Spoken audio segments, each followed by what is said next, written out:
श्री सिद्धांत सार शतनंबर वंदे तम शुभदन मधुर शरण न्यासी शरण श्री सिद्धांत सरस्वती किरीट गौरी वर्णय भाग जो गौर संगीत मायावाद दिव्यलदर गदन गोविंद विमान कृष्ण प्रेम सुधा निदान राधा पंचदत्तात्मकं कृष्णं अवधूतं भक्तावतारं नमामि नमो महावदन्नाय कृष्ण प्रेम प्रदायिने कृष्णाय कृष्ण चैतन्य नामने गुरु हरे नाम को केवल कलो नास्ते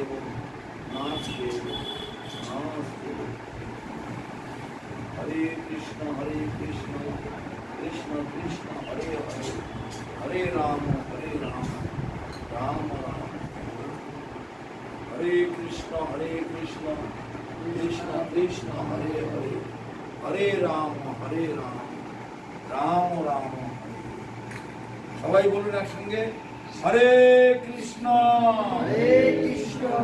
হরে কৃষ্ণ কৃষ্ণ কৃষ্ণ হরে হরে হরে রাম রাম রাম হরে হরে নিতাই গৌর প্রেমানন্দে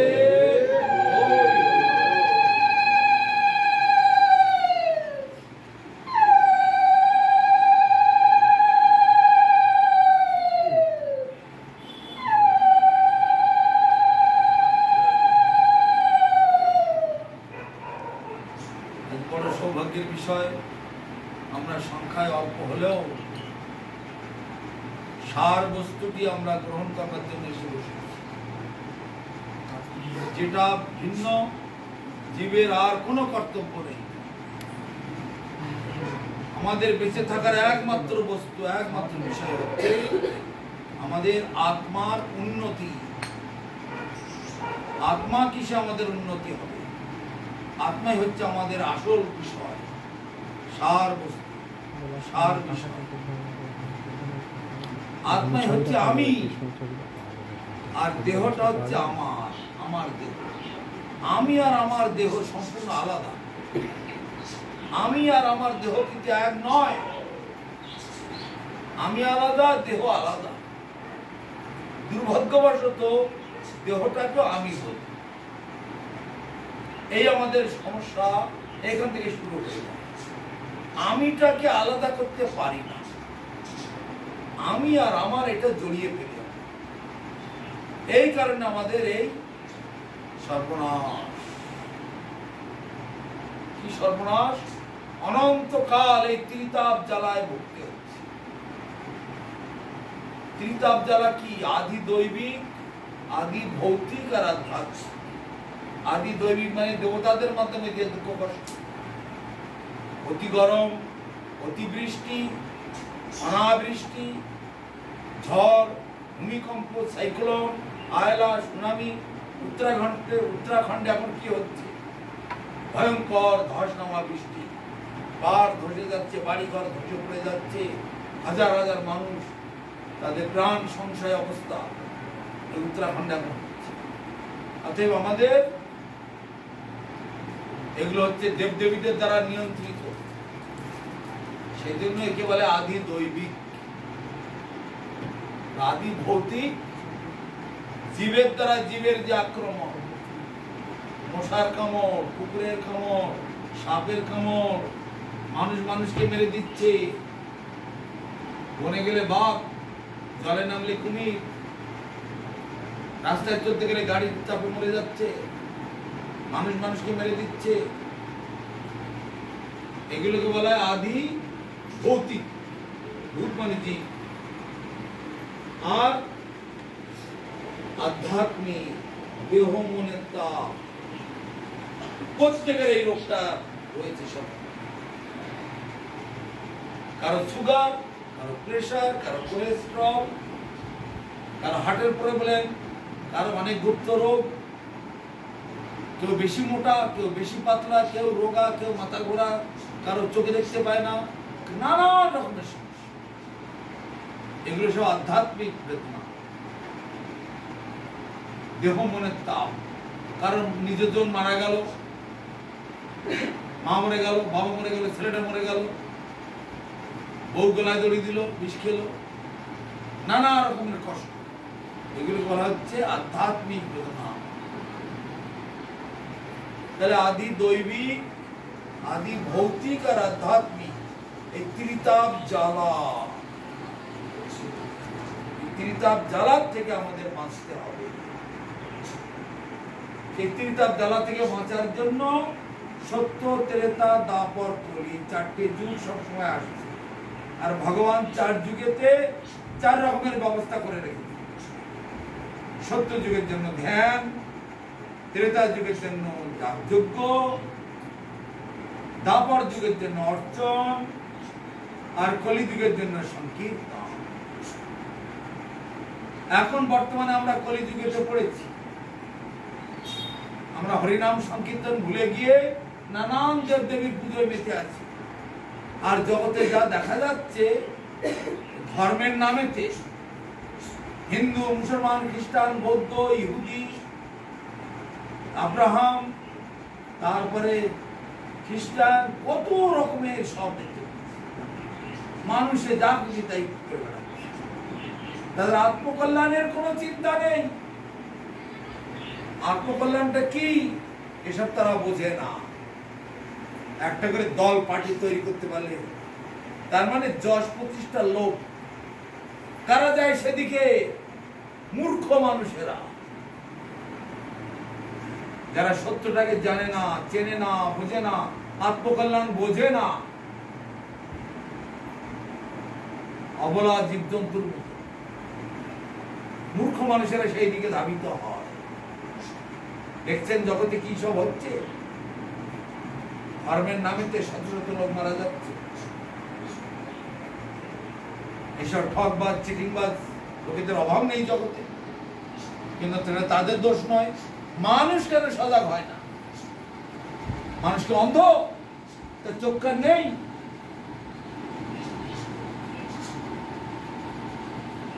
আমাদের গুরু মহারাজ বলতেন, 10 পয়সার ভাঁড় কেনার বেলায় বুদ্ধি ঠিক থাকে, ওকে যেন না যায়, ভাঁড়টাকে বাজিয়ে দেখে, আবার জল ভরে দেখে। আজ থেকে একটু আগে উঠছিল কথা, আজ থেকে 70 বছর আগে আমার গুরু মহারাজ এগুলো বলে গেছে।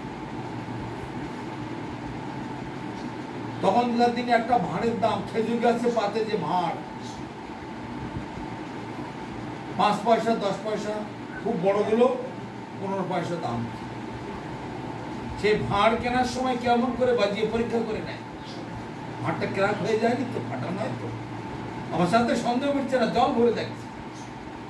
সে বলে আমার বুদ্ধি ঠিক আছে, কিন্তু পরমার্থের বেলায় বুদ্ধি ঠিক থাকে না কেন? তার মানে ভোগের দিকে আমার লক্ষ্য, যেদিকে ভোগ বেশি সেই দিকে যাব। ভোগ আমার চাই, আমি ভোগের কাঙ্গাল। সেই জন্য আমাদের কল্যাণ হয় না, আমাদের মঙ্গল হয় না।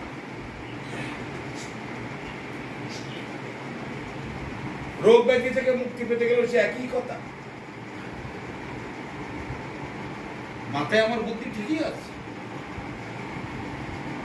ক্ষুদ্র স্বার্থ জনস্বার্থের দিকে এত বুদ্ধি কি করে হয়?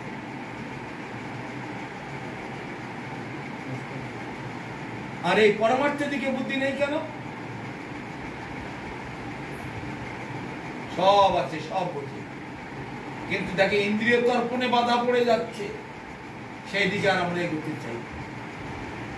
আমাদের সমস্যা ওখান থেকে শুরু হয়। ইন্দ্রিয় তর্পণের লালস আমাদের খুব বেশি। তাই মহাজনেরা বলেছে, যত করবে ভোগ তত হবে রোগ, আর যত হবে রোগ তত হবে শোক। এই ভোগ, রোগ আর শোক একদম এক মার্কেটের ভাই। ভোগে তু রোগও ভয়, আমাদের দুঃখ কষ্ট হবে। সব থেকে বড় আমাদের রোগ কোনটা? সব থেকে বড় রোগ হচ্ছে ভবরোগ। এই জড় জগতের প্রতি আসক্তি, মিথ্যার জগতের প্রতি আসক্তি, এই হচ্ছে আমাদের সব থেকে বড় রোগ। কোটি কোটি জন্ম ধরে আমাদের এই মিথ্যার প্রতি আসক্তি, নিচের সংসারের প্রতি আসক্তি। একটা ছেলে পাওয়ার জন্য মানসিক করছে, দেবদেবীর পুজো দিচ্ছে, কি হবে ছেলেটা পেয়ে? খাইয়ে পরিয়ে তাকে মানুষ করা হবে। কিছুদিন পরে যুবক হলো, বিয়ে শাদী করলো, এবার বউ আর ছেলে দুজনে মিলে লাঠি ঝাঁটা মারতে লাগলো। সে বউ আর ছেলের কাছে লাঠি ঝাঁটা খেতে খেতে শেষকালে বৃদ্ধাশ্রম, আর নয় তো মৃত্যু, আর নয় যা কিছু। এই তো শেষ ফল এটা। আর কি পায়? কেউ কিছু লাভ করতে পেরেছে? বর্তমান পৃথিবীতে প্রায় ১,৫০০ কোটি মানুষ, একটা মানুষ, একটা সংসার কেউ দেখাতে পারবে যে সুখে আছে? অতএব এই জন্য আমাদের একটু জ্ঞান বুদ্ধি চাই। জ্ঞান বুদ্ধি প্রত্যেকের আছে, কেউ ব্যবহার করে না, সবসময় স্বার্থ খুঁজে বেড়ায়। কিসের সংসার? সংসার যদি এত হবে থাকে না কেন? ছেড়ে দিয়ে পালায় কেন সব? এই হচ্ছে মায়া। কাদের ধরে এই মায়া? কৃষ্ণ বহির্মুখ হইয়া ভগবান চা করে, নিকটস্থ মায়া তার জাপটিয়া। ভগবানকে ভুলে গিয়ে যে ভোগের দিকে তাকায়, সেই মায়া দেবী তাকে ধরে। এইবার আর সমান। কারা জেল খাটে? যারা সরকারের আইন ভঙ্গ করে, নিয়ম যারা ভঙ্গ করবে তাদের তো জেলে যেতে হয় না। যে আইন ভঙ্গ করলো সঙ্গে সঙ্গে ভগবান তাকে পুলিশের, এই যে সরকার তখন জেলখানা এই পুলিশের হাতে তুলে, পুলিশ তখন জেলে নিয়ে পড়ে, তবে জেল খাটো। যেমন কর্ম করেছে 6 মাস, 2 মাস, 4 মাস, 6 মাস, 1 বছর, 2 বছর, 5 বছর, যাবজ্জীবন, ফাঁসি, জরিমানা, কত কিছু আছে। তেমনি ভগবানের রাজ্যে একটা নিয়ম আছে, সে নিয়ম যারা ভঙ্গ করে তাদের আর দুঃখের সীমা নেই। ভগবানের দাস আমরা, সেটা দাস, ভগবানের দাস না হয়ে আমরা আমাদের মনের দাস হচ্ছি। আমার মনে যা চাই আমি তাই করি, আমার মনে যা খেতে চাই তাই খাবো, আমার মনে যখন যেখানে যেতে চাই আমি তাই করি। বাস, ফল ভোগো। ভগবান বলছেন তোমরা আমার দাস, আমি তোমাদের প্রভু, আমাকে স্বীকার করো, আমাকে প্রভু জ্ঞানে সেবা করো, তুমি দাস দাসী হয়ে থাকো। এই ঘর বাড়ি আমি খেটে খুটে করেছি, আমার পরিশ্রম, আমার বাবা আমাকে কিছু দিয়ে যায়, কত পরিশ্রম করে আমি এসব করেছি। অহংকার, অভিমান, এইগুলো চলবে না। আজ যে রাজা কাল সে ফকির। রাজার যে রাজ্য দেশ সব মায়ার দেশ। রাজার যে রাজ্যপাট যেন নাটুয়ার নাচ, সমন আইলে কিছু না। রাজরাজরা রাজত্ব করছে। রাজা হরিশ্চন্দ্র সে এক সময় শ্মশানে গিয়ে ডোমের কাজ করেছে, আমরা শুনেছি রাজা হরিশ্চন্দ্রের কথা। পাণ্ডবরা রাজপুত্র ছিল, তারা 12 বছর জেল খেটেছে, 1 বছর অজ্ঞাতবাস করেছে। তারপরে প্রহ্লাদ মহারাজ রাজপুত্র, তারও কত কষ্ট পেতে হয়েছে। ধ্রুব মহারাজ সেও রাজপুত্র, জঙ্গলে গিয়ে তপস্যা করতে লাগে। রামচন্দ্র অযোধ্যার রাজা, সে 14 বছর বনবাস। তাই বলছে এই রাজার যে রাজ্যপাট যেন নাটুয়ার নাচ। নাটুয়া মানে नटंकी करने वाला, ड्रामा, রাজ্যপাটটার কিচ্ছু না। ওই ছেলে মেয়ে, স্ত্রী পুত্র, মা বাবা, ভাই বোনদের সব স্বপ্ন যাত্রার মতো অভিনয় চলছে। যে কোনো দিনে অভিনয় শেষ হয়ে যাবে। যার যখন অভিনয় শেষ সে তখন বাই বাই চলবে। এখানে হাও হাও করে কেঁদে পড়ছে। এগুলো হচ্ছে সব অহংকার থেকে আসে, অভিমান থেকে। আজকে ছেলেটা মরে গেছে বলে কাঁদছে, ছেলেটা 5 বছর বয়স, ছেলেটা যখন হয়নি তখন তো কেঁদে নিলে হতো। কাঁদুনি কেন তখন? কেন কাঁদুনি? ছেলে মরে গেছে এখন কাঁদ। তাই ভগবান বলছে যেমন ছিল না তেমনি নেই, কিন্তু কান্নার কি আছে? অর্জুনকে বোঝাচ্ছেন যাদের জন্য তুমি শোক করছো তারা তো আগে কেউ ছিল না, তখন কি তুমি শোক করেছিলে? আবার যে কোনো সময় চলে যাবে, তা তুমি শোক করছো না? যেমন ছিল না তেমনি নেই, ঠিক তেমনি বাচ্চাটা 5 বছর আগে ছিল না, এখন বাচ্চাটা মরে গেছে, তুমি খাচ্ছ, তা আগে খাঁদনি কেন? তার মানে আসক্তি এসে গেছে, মিশে জিনিসের প্রতি একটা মায়া মমতা জমে যাচ্ছে। এইগুলো হচ্ছে আমাদের চরম অমঙ্গলের ফল। আমরা মিশে জিনিসের প্রতি কোনো আসক্তি রাখবো না। তাই ভগবান বলছেন, আমাদের গুরুবর্গেরা শেখাচ্ছেন, আসক্তি রহিত সম্বন্ধ সহিত বিষয় সমূহ সকলে মাস। আসক্তিটা বর্জন করে ভগবানের সঙ্গে আমাদের সম্বন্ধটা কি ওইটা দেখতে হবে। আসক্তি রহিত সম্বন্ধ সহিত বিষয় সমূহ সকলে মাল। নিচের জিনিসের প্রতি কোনো আসক্তি না রেখে ভগবানের সঙ্গে সম্বন্ধটা পাকাতে হবে। ভগবান কি বস্তু, আমরা কি বস্তু? ভগবান অনন্ত কোটি ব্রহ্মাণ্ডের মালিক, ভগবান সর্বকারণের কারণ, ভগবান সমস্ত জীবের আত্মার আত্মা, সর্বজীবের প্রাণ তিনি। তার সঙ্গে আমাদের সম্পর্ক ওই পাওয়ার হাউস আর লাইটের সম্বন্ধটাকে জানতে হবে। তাই হচ্ছে সম্বন্ধ সহিত, আসক্তি রহিত সম্বন্ধ সহিত এই বিষয় সমূহ সকলে মান হব। বিষয়টা কি?